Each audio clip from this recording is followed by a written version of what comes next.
What is going on, everybody? I'm Tom. And I'm Pat. We're best friends, and you're listening to the Reminiscent Podcast. They say you can't choose your family. Well, you also can't choose which era of music you grew up in. This is a weekly show where we discuss our favorite bands from adolescence and how they continue to shape our lives today. Each week, we'll head back to the early 2000s and take a closer look at the cards we were dealt. So, Tom, do you remember what happened in the spring of 2004? I remember everything that happened in the spring of 2004. Oh. Cool. I guess we can just move on. See you later, everybody. How about you tell me what you remember from the spring of 2004? What I remember is Snoop Dogg on SNL, and they did a recreation of the Friends theme song, or there was a sketch where he was really bummed out, and he's like trying to, portray the scene of him in this like very, gangster scene. And everyone's like, what, you want some weed? You want some this? And he's like, no, man, I want Friends not to go off the air. And then he's like, can you guys do something for me? And then he takes all his like bodyguards to that fountain with a bunch of umbrellas, and they just play with umbrellas to the theme song all night. And it's funny.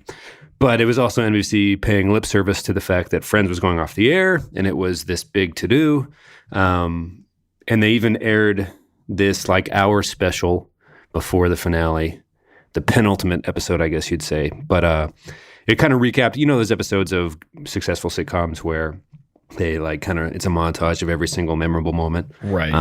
It was obviously a big deal. There was news about the cast members making all this money per episode, et cetera, et cetera. It was a big deal, obviously, right? Even Rachel's haircut has come up on our podcast before. Yeah. So it's, it's not like it's a small thing in pop culture. So if you were to guess the bands that made the soundtrack to that second to last memorable episode, I'm curious as to whether or not you, like what bands you would like guess would be on that soundtrack. I think we all know who was really there. It was Hoobastank. Right. I guess that we shouldn't play this game because we're exactly. Like, I guess we were planning to do a pod about it, so playing the like let me quiz you, play dumb game thing isn't very fun. But yeah, no.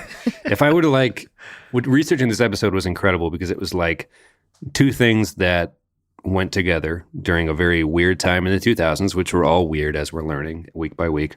Like, when you think of Friends, do you think of Hoobastank? Not necessarily, but they were there, man. They were there, man. And the song was the reason. And I think everybody probably could recite the chorus of that song if they had to. It was huge. I mean, it made Friends, right? Like, whether the band, that book, Meet Me in the Bathroom, I've been talking to you about reading, and it'll be in my recommendations later. Interpol was one of the bands that made, so they must have had a pretty hip like sound team put together the soundtrack to that lyric or that particular farewell episode. But nonetheless, not saying Hoobastank and Interpol are related in any way. But yeah, the reason was just one of those songs, and it's 15 years old this month, this year, pretty soon, this week. This year, yeah. Well, again, Google always gives us conflicting data. It says recorded 2003, released 2004. The music video came out some different time. The band is celebrating their anniversary. I just saw a tweet this morning, of course. Something from the middle of October is a significant anniversary. Maybe the album itself. It's a big time for Hoobastank. So we've revisited this song specifically. It's always a big time for Hoobastank. That's what I'm learning from this week. Is the slander, there's no room for it. They did some things. Do you have any original memories with this song or the band or any other of their song names? And what would you say the perception has been over time as we've gone along? You referenced, there's like a weird Hot Rod reference that you brought to my attention that I thought was just miraculous. My memory of Hoobastank, of The Reason, which before 2 days ago was the only song I knew of theirs. I was very surprised to find out that not all of their songs, actually none of their other songs sounded like The Reason. I was shocked when we were talking and you kept talking about nu metal. Nu metal this, nu metal that. I was like, why are we talking about nu metal? This is Hoobastank. Not realizing they're a fucking nu metal band that just happened to put out a ballad that took over the world for a year and a half. Well, they toured with Linkin Park, and that's what helped popularize them, I think. This is all, Wikipedia and random snippets. But yeah, no, they were at least opener for one of the biggest nu metal acts of the early 2000s. So that was definitely their identity. But it's interesting. I wonder how many people would say what you're saying right now. I know, because that absolutely blew my mind. I was the biggest Linkin Park fan, and I would never, ever, ever have associated the two of these bands together. But going back through this album of Hoobastank, there's a lot of similarities. It's crazy. It's pretty mind-shattering, to be honest. I've been living a 15-year lie of who is Hoobastank. It's okay, man. This is a safe space. We're allowed to just air this out, feel good about it, talk about some things. But my first memory is 2004, summer of 2004. I'm 13 years old. I'm on summer break. I was playing this video game, Quest for the Dragonbone Staff, which I think would have been PlayStation 2. I was just playing it endlessly. It was like one of those games where you take turns fighting and stuff. You have to find the staff buried underground. But anyway, Star 104, our local station in Erie, Pennsylvania, 103.7. I called them every day over summer break. As soon as Karen Black got on her DJ rolls, I would call Karen Black and request The Reason by Hoobastank. And I started to get self-conscious of calling every day. So then I started doing voices, but I never but I never changed my name. And she had to have known every time that it was me, and just be like, hey, Karen, can I request The Reason by Hoobastank? This is Tom. This is Tom Kelly's dad, Tom Kelly. Which is actually true. That is your dad's name. So. Right. So, I mean, I loved this song. Karen, yeah, I'm going to need that Hoobstank song again. You have her fooled. What's your name? Tom Kelly. All right, Tom, you had me with the voice. You got to... I do love that. Did she ever oblige? Did you ever get what you wanted? Every time. I mean, it was playing every nice. 30 minutes anyways, but Right. One of those months where there was no need to request it because it was like, there's always like anecdotally songs that, like we talked about Green Day's American Idiot recently, and Boulevard of Broken Dreams was one of those ruined by the radio type hits. And this was probably a month where you didn't need to do any requesting. It was probably at the top and bottom of every hour, no matter what. But I do love the idea of young Tom doing a little Gen Y work back in the day, calling radio stations and whatnot. You needed to hear it. You needed the time and temp. Well, and that's what's so funny to me is in the researching of this episode, I just threw on Apple Music and listened to it 25 times in a row. 13-year-old me would have lost his mind knowing that technology would be available someday to just listen to The Reason by Hoobastank 25 times in a row. Yeah, I think we had like a version of Windows Media Player that would play snippets of songs, and I listened to like the 25-second sample of Hey Ya they had probably 4,000 times. Like I knew this one verse really well, but God, that was one of my my top 25 songs. I was thinking about putting out a top 25 song list for like a blog or a playlist coming up soon, but maybe we'll work on that later. But I wanted to, did you have some fun facts? Because I definitely 1,000,000% want to talk about the music video. But I didn't want to rush ahead of the episode because I know you had gathered some tidbits. Oh yeah, it's one of a few. I do want to hear your first instance of this song too. That's a good question. I was first exposed to it via AOL Instant Messaging away message. There was like one of the Iroquois high school basketball players. We were young at the time, but I had an older sister, so I scooped some screen names from her buddy list to make myself feel a little cooler. Sure. Just basically would say hi, and they'd be nice enough to return not much you to me, but not really talk to me. But I felt cool about it. Anyway, yeah, they would have obviously moody high school problems and moody high school lyrics to go with those problems, and one of them was The Reason. And I think we might either now or later play the game of how f***ed were you, depending on what part of that song you were posting as your away message. Because it was definitely the perfect moody high school lyric to do that thing where you set an away message, but you don't leave. You just hope your crush sees it and messages you anyway, and you're there to respond, which is a pro move to put up the away message and only talk to the people you want to talk to. Yeah. Instead of getting unwarranted stuff from people's little brothers and stuff. But yeah, honestly, that was my first. It's like, what the heck is this? What's he so sorry for? And then, of course, it was a hit song. I was like, oh, he's quoting that song. Harriet the Spy was big at the time. I'm like, dude, I should really look into private eye work. But it's like the most obvious thing ever. But that's how you feel as a child. So yeah, that's how it came onto my radar was my buddy list. Nice. God, that's so awesome. And there's an article on the website about. Yeah, I guess. We won't play the game, but we already played it. It's kind of a companion piece with the episode. We wrote out, basically what certain lyrics would have probably meant, and how in trouble you were with your high school significant other back in the day. If you were quoting this, if you were older than high school age and quoting it, then you probably had poor life priorities in general and probably had to take stock of bigger things going on. But it was one of those songs. It was a moody tune, and it made a Friends episode. It was huge. And the music video, unless you had fun facts, I've got a couple. Okay. Apparently, that music video. Apparently, members of the band, Doug, who is the singer, and Dan went to the same high school as Mike Shinoda, who we all know as the rapper from Linkin Park. He was also in. Can I stop you right there for a quick second? Let's do it. So I'm reading that book, Meet Me in the Bathroom, and it's talking so much about the Strokes and the White Stripes and the bands that we notoriously on this show will do an episode of one day, but you want to do it justice because those were obviously huge, influential things. I think.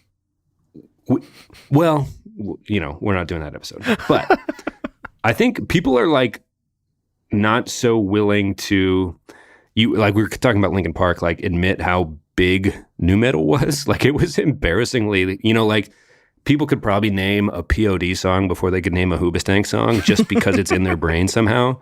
Like Linkin Park was so famous, the second most famous person in the band was able to have an offshoot rap career. Like, I think what we learned just researching nu metal on the surface about Hoobastank was like to learn of how like, oh my God, I know such an embarrassingly large amount about this kind of subgenre. It kind of took me back. I was taken aback, I should say. Because it's kind of boiled down to like Fred Durst being an asshole, but then you really like, oh my God. And then you remember those infomercials where it's like, oh, your favorite grunge hits, even though it wasn't technically grunge, but like, Kryptonite by Three Doors Down would be on the commercial and things like that, and probably a couple Hoobastank songs and things like that. But you're like, it's kind of like suppressed memories or something. Like our brains have done all they can to forget some of this stuff, but then when you open it back up, you're like, oh, it's still there. Every single last drop of it is still there, for the love of God. But I don't know if you had similar thoughts, because just look at it like, oh, wait, that's what Linkin Park is. That's what this band is. Oh, my God, it was everywhere. Not sure. Anyway, that's what made me think of it when you mentioned that they went to the same school and everything like that. Yeah, what an awesome school. My God, I love Mike Shinoda. He's the reason I wore the brand DC exclusively for like 4 years. Because of the live. And you committed to that role. And I think it got you some good small talk points with when you came to the public school for the first time in your life. You went from Catholic to public in junior high, which wasn't an easy transition. You had to lean on the DC, and I feel like the brand took care of you during those years. Yeah, and after my first class, which was health class with Mr. Glass, Corey Nelson said, "Hey man, do you skate?" And I was like, "Yeah, a little bit." So the shirt did it for me for sure. Thanks, Mike. If there was ever a shirt or a shoe designed to have another punker come up to you and ask you that question, it was 2003 DC era t-shirts and shoes.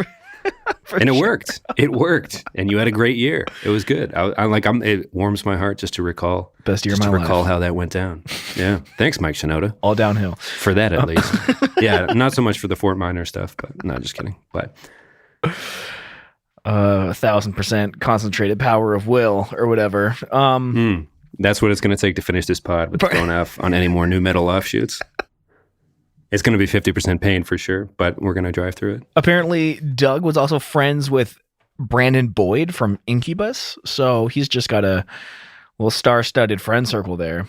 I don't know. I mean, some of that comes out in their, some similarities. So just running in the same circles, you end up making, similar music with your friends. So I thought that was super interesting. And just California, here we come, man. Just to give you the scale of how big The Reason was, it's definitely their most commercially successful single.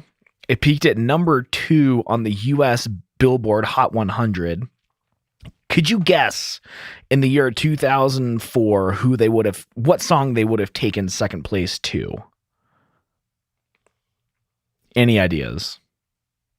2004. Would it have been a Britney Spears song? No. That might have been late career Spears or mid to late. I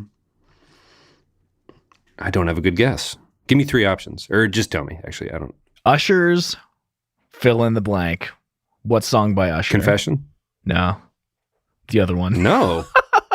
Burn. Confession Part 2? Oh, no. Burn. Gotcha. Okay. That song I actually remember getting absolutely sick of. My cousin Danny listened to, like, I remember we were at my step grandma, whatever the and just Burn on repeat. And I was like, dude, Usher sucks. And he was like, no, he doesn't. I was like, yo, Hoobastank's way better. Anyways.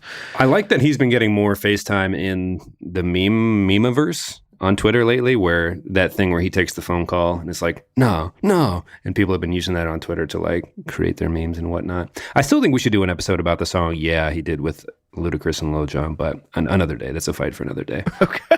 All right. So The Reason took number 1 on the US Modern Rock Tracks chart, and it was nominated for Song of the Year at the 47th Grammy Awards in 2005. Oh my God. Crazy. Who won? Oh, so Usher won over it? Who do you think won that year? Oh, American Idiot, probably. Daughters by John Mayer. Whoa. The Birth of John Mayer. Didn't like that song either. Should have been The Reason. Anyways, those are the origin of the name too. I've read so many different dumb origin stories of this name, but it seems like the singer's brother had a motorcycle shop in Germany on Hooba Street, and they were struggling to come up with a band name that hadn't been taken before, which is a common issue. So they went with something no one would ever had thought of. And I don't think anyone would have tried to replicate Hoobastank. Because how could you even do it more justice than they did, Tom? How could you? I did read a really good story on Google that claimed one of the band members was at a football game, which in America is the one where you throw the ball, not kick it, American football. And they said... Thanks for venturing into sports for a quick second. Yeah, I'm a sports... A valiant effort on your part. Sports boy, for sure. So one of the band members overheard a fan cheering for his favorite sports team, athletics club, and the man yelled, "Whose butt stank?" Who comes up with this shit? I don't know. I mean, you saw a bunch of theories that were just wildly unfounded, right? I think the closest we could get was the bike shop on Hooba Street thing. Oh, God. All kinds of stuff. There was something about Hooba something in California. There's a city called Hoobastank. Someone's like, I went to school with the singer, and I don't know who to believe. Google is a cesspool of misinformation, which we learn every episode. So those are the fun facts. That's all I got. Diving through the sludge. We're doing it for you. So getting ready for this episode, I was excited to watch the video, and kind of because, I was hoping it would be awful, kind of like, so we're doing this basically because you've done this to yourselves, listeners. If the Click 5 and Evanescence episodes hadn't done so well, we probably, anyway. So we're trying to find guilty pleasure songs, I guess, or dig up maybe some of the more treasures kind of the 2000s that are not the obvious picks, maybe. If you want to tweet at us at _reminiscentfm with a suggestion, we'd be happy to take it. But yeah, this was kind of the hope or the thought would be, you showed me that Hot Rod clip. Do you want to describe the Hot Rod clip? Yeah, it was at like one of the end scenes of the movie. He does this big stunt. He crashes. He kind of temporarily dies for a minute. He goes to heaven and he dreams about the fight between the taco and the grilled cheese sandwich. Right. And Isla Fisher is looking just perfect as always. And when Andy Samberg comes to, he goes, Hoobstank. And I remember watching like a behind the scenes, or maybe it was the credits or something, where he did like 20 takes of that. And it was something different every time. And he was just saying whatever hilarious word he could think of. And I thought it was very telling that with all of those options, the editors still thought Hoobastank is the funniest damn thing someone could ever scream after coming back from the brink of death. I'll put a link to the clip in the show notes for sure. I think we both entered this episode thinking like, oh, haha, Hoobastank, right? Fill in the blank. Weren't the 2000s so crazy? But then so I turned on the music video for the first watch I did for the episode. We each do a few. And it starts off, and there's this woman who's about to cross the street, and there's a guy standing out in front of a pawn shop. And the guy is not the lead singer, he's the lead guitarist. And they're giving each other the eyes, as it were. And a car just hits the girl immediately, and she falls to the ground. And she goes dark, right? And you hear like the dun, dun, dun, dun, and you're like, oh my God. And then you see the lead singer, and he's just like, I'm not a perfect person. And then you're like, you kind of want the video to end there, just him committing vehicular manslaughter and saying he's not perfect. And then I was so ready to make fun of it. And then the guitarist ducks into the pawn shop, and you're like, wait a minute. And then it shows the interaction again where they were kind of looking at each other. The car hits the pawn shop owner, who's looking at inspecting like something at his desk. You know, there's like junk all over it's a junk store basically, but he has a little, setup going on, and he rushes out of the store to see if she's okay. And the guy's, lip syncing his own song, comes out of the driver's seat of the car to see if he's, killed this woman who her legs are bent. It looks awful. Her eyes are closed. He's singing, but the guitarist has dipped in to the store to find that one of the helpers at the store or something, the other band members, are downstairs with the plans for the safe. And then you're like, oh, shit, it's a heist movie. This is a fucking heist movie. Like, this is incredible. And then the guy's singing this lame, like, not lame song, but you're expecting this to be the most laughable video ever of just like some romantic crap. And then they end up breaking into the safe, and the cops come, and the guy drives away. I'm like, oh shit, it's a hit and run. Oh wait, he's in on it too. And then they get into the safe, and they put some cash into a bag. I'm like, this seems pretty intricate for just cash. Then he uplifts the bottom part of the drawer, and there's a freaking ruby there or some stone. False and then bottom. they show that they had planned for the stone. And then one of the lead guitarist has glasses and inspects it. And then they make it out of the back. And then the second half of the video is them playing at the hideaway after they make the cash out and, escape to paradise with the female who was hit by the car as a part of their crew. And I was blown away, Tom. I was legitimately, like, we were talking about the choices bands have, kind of the first. We were thinking about doing Swing Swing by All American Rejects, and that music video, we might end up doing it, but it's mostly a band playing amidst the town they came from, kind of like what's their vibe. But there's not a lot of story to it. It's just like, hey, here's your first look at the band. I think if you go look at Crawling in the Dark by Hoobastank, that video follows those lines a little bit. And this one could have been sappy, but they chose to just make it kind of a short film that could have stood alone on its own. And it made it that much cooler, because it's so easy to say, oh, the Friends thing, oh, it's so funny, this got so big. But then you're like, I don't know, the music video kind of makes it cooler. And then you kind of realize you know some of their songs, and you kind of have to question yourself about whether or not you're an actual Hoobastank fan, and then go through kind of an existential crisis over the weekend, getting ready to record a podcast with your friend. And then it's kind of this whole thing. I'm sure everybody's gone through it. But yeah, I was wondering if you had a similar experience after watching the music video again. You just texted me, oh shit, it's a heist. And I had no context, no idea what you were talking about.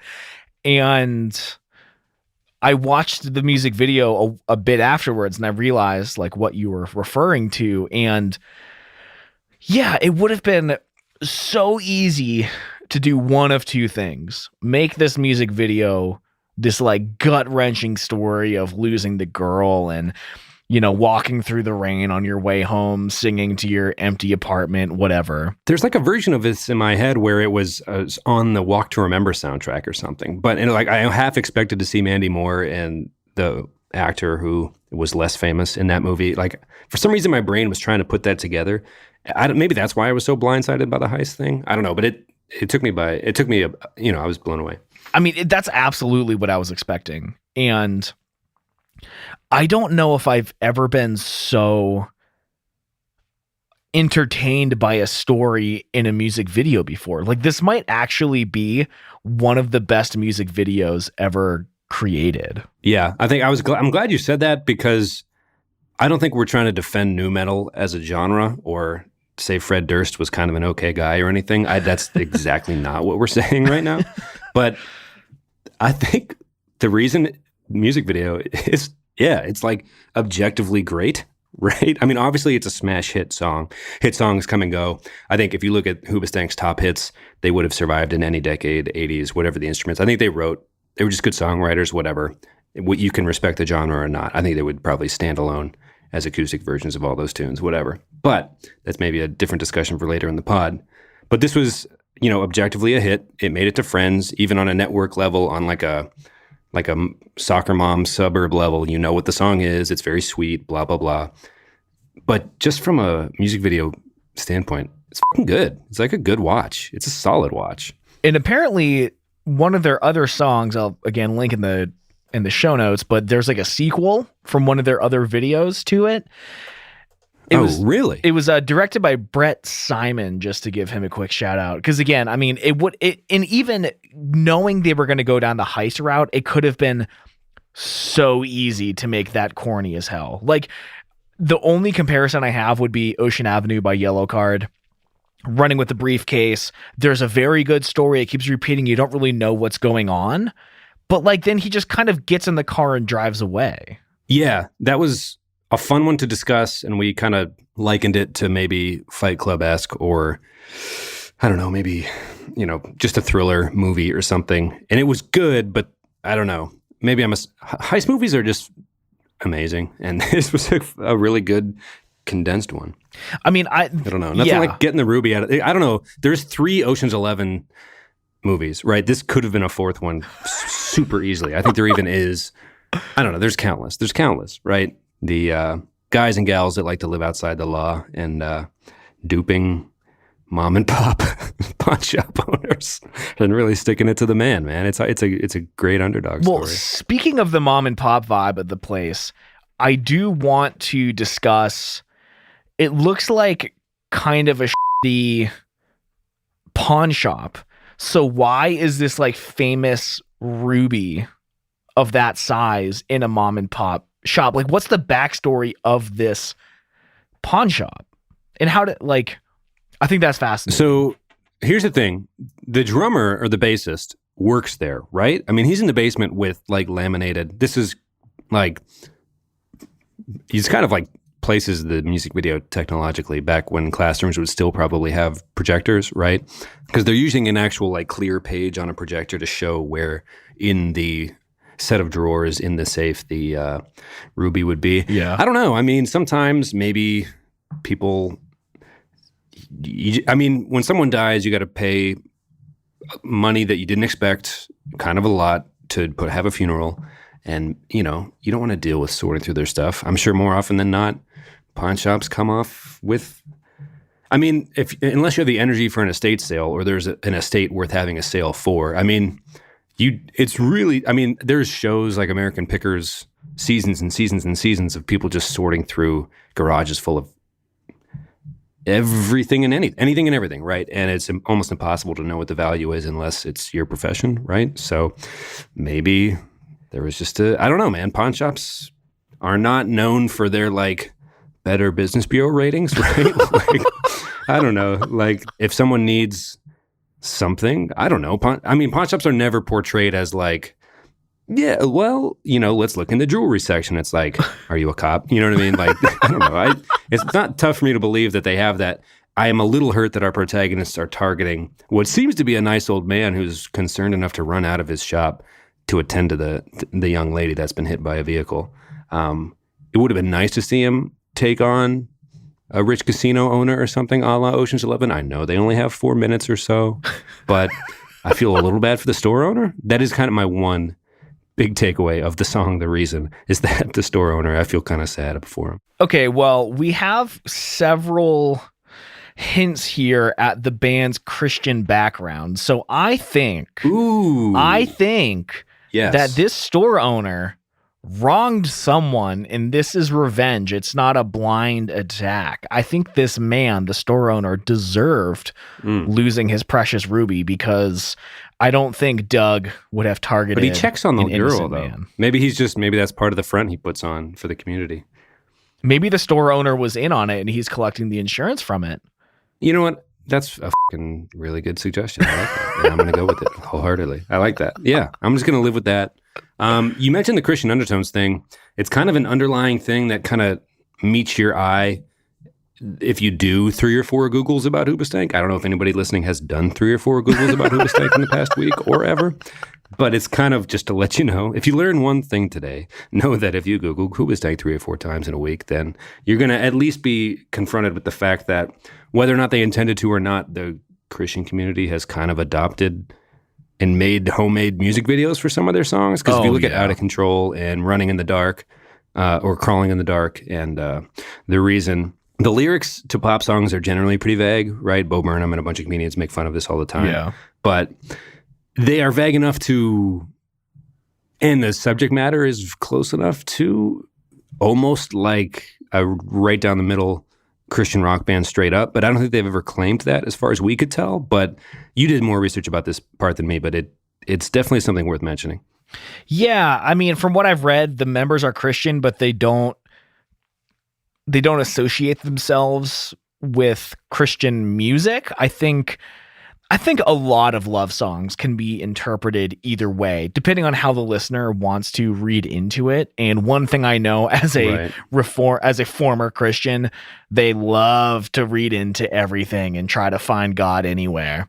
So there was a really good custom music video taking clips from none other than Passion of the Christ put over The Reason. Because of course you could think, it's this isn't a movies pod, but the 2000s, man. Son of a bee sting. Crazy. Were you in a youth group that tried to go see that movie as a group?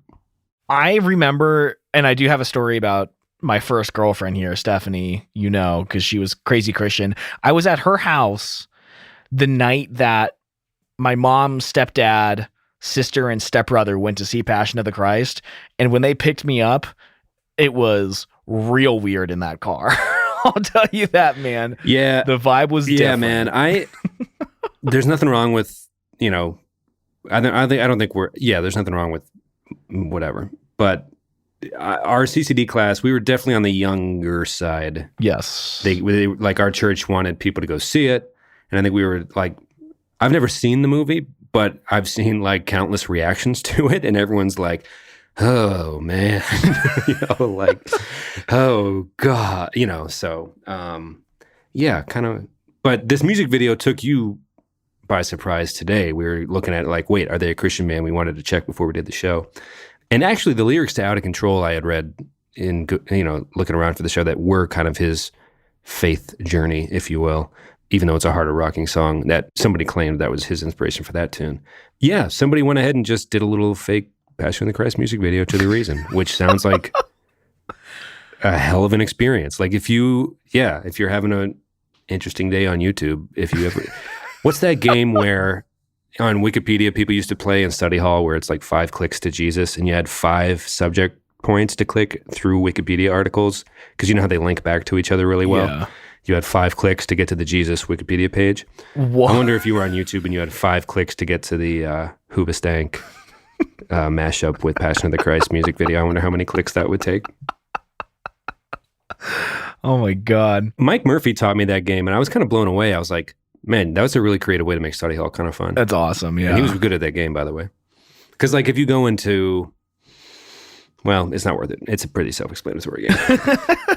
One of my favorite other memories of this song was I was with Stephanie, who was my first girlfriend. God, we dated for like 5 years, from like 12 to 17 or something. She was super Christian and her parents were super Christian. And I don't remember what restaurant we were in. I can see it in my mind. It may have been like an Arby's or possibly not a Subway. I don't know, but we were eating And God, I remember which way we were all facing and stuff. But then I heard the piano, the dun dun dun dun, and I remember being like, "Oh my God, I love this song." So it was all quiet so we can listen to the song. And of course, the first line, "I'm not a perfect person." And her dad goes, we'll all be. He's not perfect. Ha, ha, ha. And he's like making this huge stink about it. And Stephanie's like, yeah, only Jesus is perfect. I was like, oh my God, can we shut up and listen to the song? But it's funny because they were criticizing this, the songwriter for like, how could you even think that you would be perfect? But like this whole time they were just I thought he was Christians. making fun of you. I'm like, oh my God, man, that sounds like just the wrong dinner to be at. No. And I mean, if you actually go to the website, irishcatholicguilt.com, you're in for a surprise. It'll redirect you to our podcast page. Like, we were both raised pretty heavily Catholic, so I don't think we're poking fun at the process of being religious or attending services or anything like that. But not known for how rocking the coffee and donuts after the Mass are. I think those parties are always pretty tame. Not the most enriching conversations. Not that it doesn't lead to good conversation to do certain youth group activities, et cetera, et cetera. This show generally avoids certain topics, including this. But yeah, it was something worth talking about. And I'm sorry you had to... were you shocked, though? Did you expect them to like discuss the merits of nu metal? Well, it was just so funny because can it last, Tom? Can the subgenre last? In an age where the strokes are getting cooler and cooler and the pants are getting tighter and tighter, I'm just not sure it can hold up. It was just such a weird thing to be critical of. Like, how could this mere human even think he could be like, it was just so fucking bizarre. And I just wanted to listen to the damn song. Ugh. But I am envisioning a world where everyone at that table is very read up on the subject, and Stephanie's like, honestly, I think the stroke stuff is a phase. I think that nu metal is metal, and metal will always last, kind of like Jack Black tends to sing about. And to be honest, cool, what is cool? It's kind of a passing thing. I just, Jack White's good, obviously a talented guitarist, but this whole rock revival thing, is it here to stay? Who's to say? I'm not saying what's cool or uncool, but I mean, metal has had a lasting power that we cannot ignore. And then her dad's just like, well, the thing is, the power ballad has always been there, but can it sustain, like just like the most interesting dialogue in a Perkins ever. But not interesting. And probably there have been many more interesting dialogues in a Perkins now that I come to think of it, because they're open pretty late and serve bottomless pots of coffee to teens who are in marching bands. So there's probably been way better than that. Anyway, thanks for letting me play that silly game, and we should probably move on with the episode. Well, I don't really have much else to say other than I am astonished by how well the song and especially the video holds up over time. I don't know what it is about this song, but I honestly think it's like one of the most beautiful songs ever written. I unapologetically love this song. Do you think it gets a bad rap? Do you think the way I felt heading into this episode is fair or unfair? Like, do you think the consensus about the band and the song, generally, if you ask somebody at a party, would be negative? We both went into this episode ready to make a joke out of it, but I think what we're learning is that this is one of the greatest songs ever. Yeah, I think after spending a few minutes with Hooba, I think is what we're on a, that type of thing now. Also, I'm curious because they tweeted about the 15-year anniversary of the album. The reason, I wonder if we're going to get a retweet out of this, because I love that. We'll have to title the episode "Craft Artfully," mostly because it's obviously Green Day with the Hell Omega Tour stuff. We weren't going to get the retweet out of them, but 15-year anniversaries. We got a few to hit before the year's up. There's a few more fun ones that we'd like to get to. Hot Fuss is one of them. I do want to do a Hot Fuss mixtape draft for sure. If we Hot can. Sauce? Yeah, the Killers record. Oh, I thought you said Hot Sauce. Hot Fuss, not Hot Sauce. No. Okay. Hot Sauce is just what I want to start calling you as a nickname, but that's not for on air. Okay, so in case I'm just kidding. I don't want to call you Hot Sauce. In case any of the listeners have never heard this song before, I want to give a really helpful quote from songmeanings.com.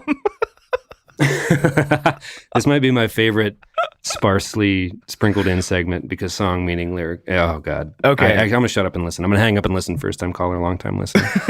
This is Andy Babe 11 from 15 years ago.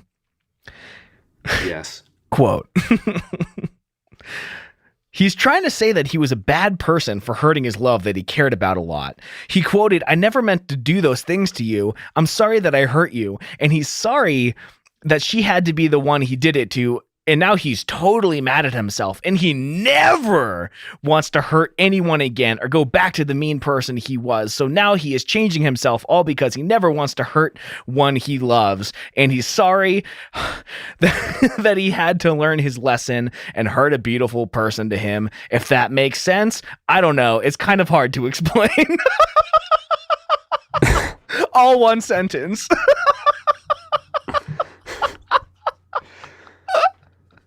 Oh man, oh god, and that had 12 upvotes.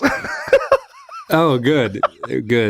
It's so pure, injected into my veins, man. I needed that honestly, today and this week. That's God, I love that website so much. It's hard to explain. Not that I don't visit it like everybody just to see if there's any insight to certain things. Like, am I mishearing that? But that's probably my favorite segment on this show is the super obvious songmeanings.com. Not to explain the bit to everybody. Yeah, no, I thank you you surprised me with that one this week, and I owe you a lot because I want to just inject that into my veins and pump it through my body with all my heart. Oh God.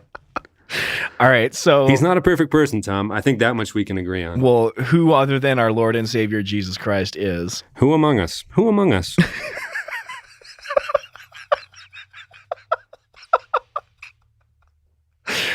Oh my God. Okay, let's wrap this thing up. Final thoughts on The Reason by Hoobastank's song and or music video. Final thoughts. It's the greatest heist movie I've ever seen. Yeah. Period. End of sentence. Full stop. I'm going to copy and paste that verbatim and claim it as my own. Especially because do it. Hey, when you playing the social game lately, follow us on Instagram at what's the handle again? Reminiscent Podcast. Yeah, Tom's actually done a lot of good work with the design. If you go to the Instagram page, dude, our Instagram fucking kicks ass. It pops. It shows. Good work, my man. Thanks, man. Yeah, it's the greatest heist movie ever, and it almost is self-aware enough to make fun of kind of the cheesiness of the song in the first 10 seconds where he hits a person with a car and says, "I'm not a perfect person." It's almost like it's so genius that it's self-aware enough to make it seem so stupid in the first 15 seconds. And then when the guitarist ducks into the story, it's a roller coaster from there. And you're like, you've done it again, Hoobastank. You've done it again, you crafty bastards. It's really a trip. It's a good way to spend 3 minutes, I would say. So it's something else. Yeah, big fan. It's probably the best music video we've done. I was expecting another Click 5 situation, but how dare me? Yeah. It's just, it was a pleasure. Honestly, it was a pleasure. Definitely. Yeah. Share those sentiments. Again, this is I'm not advocating for new metal at all or any crap like that. We're simply saying that you don't just make the penultimate Friends episode, guys and gals. You don't just sneak in to the final episode of Friends. It's going to take a mega international super hit to do so. So yeah, no, big fan. So let's give our songs of the week and get out of here. Is that the plan? Yeah. I mean, yeah. John. I was going to do another, last week we did a little discussion, questions for boomers and stuff about, it was during the I Miss You music video, which the video charted 15 years ago this year. And that was a fun discussion. We talked a little bit about, trying to bridge the gap with boomers and millennials about what albums we should each be responsible for.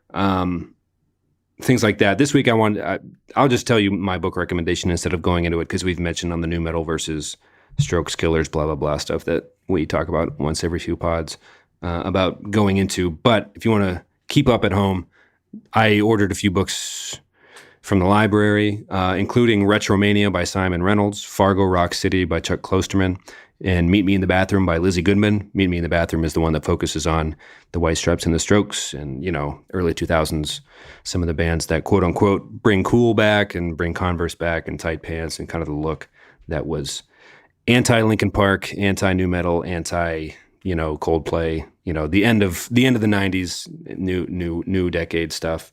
Tom has thoughts, but that's not for today. That's for next time. But I sprinkled that in this episode enough, kind of the discussion about, new metal is kind of this weird thing that's in our brains we don't like to admit or talk about. Whether it was good or not, it was like huge. Klosterman wrote Fargo Rock City about his favorite early metal bands. I'm waiting for the next music journalist to write about, why they were so into crappy new metal acts when they were an adolescent, because I think that'd be interesting, because it was friggin' everywhere. POD, people just kind of know POD's a deal, and that shouldn't be the case, but it is. So it's just kind of a cultural phenomena that is very interesting to me. The Between the Two Ferns movie is out. I'm going to watch that on Netflix this week. If you don't know who Nikki Glaser is, you probably do. Famous female comedian. Her full set at the Alec Baldwin roast on Comedy Central is floating around Twitter. Go find it. It's a massacre. It's tremendously hilarious. Every line is a headshot. It's just, it's tremendous. The roasts have gotten kind of stale, but her set was just really, really funny. So you can find it easily on Twitter if you just search Nikki Glaser, NIKKIGLASER. So yeah, those books, movies, comedy stuff, not too many music things. Trying to been reading up to make the pod better and discussing some stuff with Tom. Hopefully you feel that's true. But yeah, that's what I've been into lately. Nice. I started watching Naruto for the first time 2 days ago, and I am super into that show now. Is it because the Area 51 raid guy was running like him? Yeah, okay, I was going to say. I had to Google it, too. I wasn't sure. I mean, I knew what it was, and I knew that it's been a show for a while, and that Run was kind of a joke, and it was, the Naruto Run is kind of just a popular thing.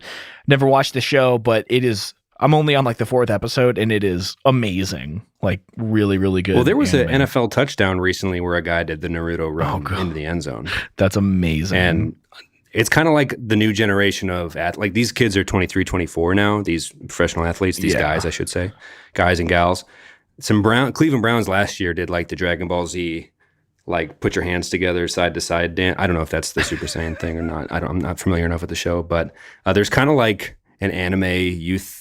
They're adults now, and they're bringing it into, it's interesting to see stuff like that kind of surface, because you're like, oh yeah, we're all adults now, so we're going to, it's interesting. Anyway, yeah, good point. I keep freaking steamrolling everything you've ever tried to say on the show, and I'm very sorry.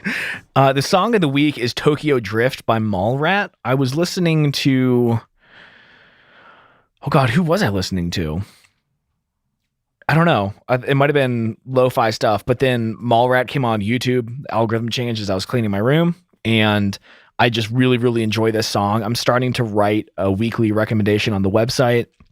Sometimes they'll be the same one that we've recorded. Sometimes they won't be, but this is also a really good time to announce that our first full playlist, our monthly playlist, will be available on both Apple Music and Spotify. Links to both will be in the show notes.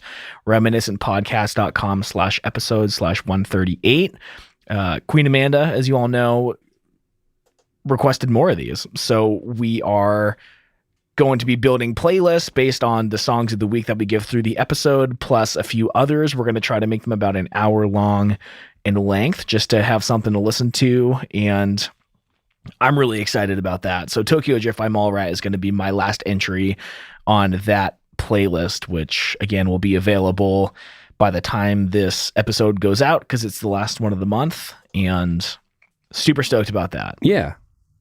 It kind of makes me want to do, if we each did a top 25 song list for each of us and playlists, corresponding playlists and stuff.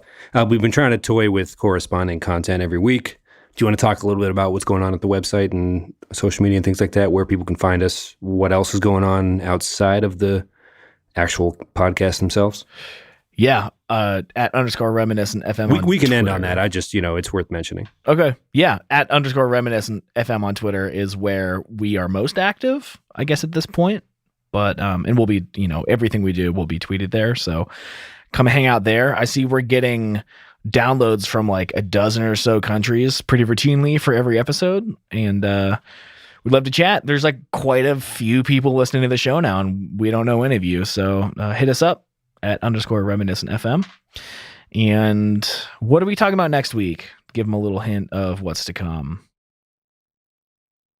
I would really like to do the Hot Fuss before the year's over. I want to do, the Killers are I know we kind of swore off doing any of those rock revival bands, but I do want to do Seven Nation Army at some point. And but I think next week we really should. We should really do a Hot Fuss mixtape draft where we select our favorite songs from that album. The Killers are one of my top dudes. All right. I only know 3 songs from that album, so I'm going to have to get busy. Well, maybe it'll work out where you happen to draft the 3 I don't pick. Who knows? The magic of television surprises me to this day. That record's 15 years old this year too. So we got to squeeze these out before the 20-year anniversaries hit next year in 2020. That'll be an exciting kind of reboot, nostalgia thing. It's kind of cool though that Hoobstank tweeted about the 15-year anniversary this week and obviously Green Day tweeted about the American Idiot anniversary recently as well. So it's been fun. And yeah, if you liked this one, you probably already heard our Evanescence episode, but if not, that's another one of our guilty pleasure deep dives. Yeah. And if you like those, let us know. It's weirdly fun to revisit these are people that just happen to get famous for doing what they enjoy. It's kind of an odd thing to dig deep into topics that have no business being dug into. Anyway, I'm rambling. I love you, man. I'll talk to you next week. Want to do Killers? All right. Love you too, dude. See you. All right. Bye. Hey, thanks for making it all the way to the end of this episode. This was such a weird one. Like, we came into it thinking we were going to make fun, but came away just loving this song even more. The music video is killer. Tweet at the show @_reminiscentfm. Let us know what you thought about this video and its sequel, which is in the show notes, reminiscentpodcast.com/episode/138. Check out our playlist on Apple Music and Spotify, and we'll be back next week. Love you all. Bye.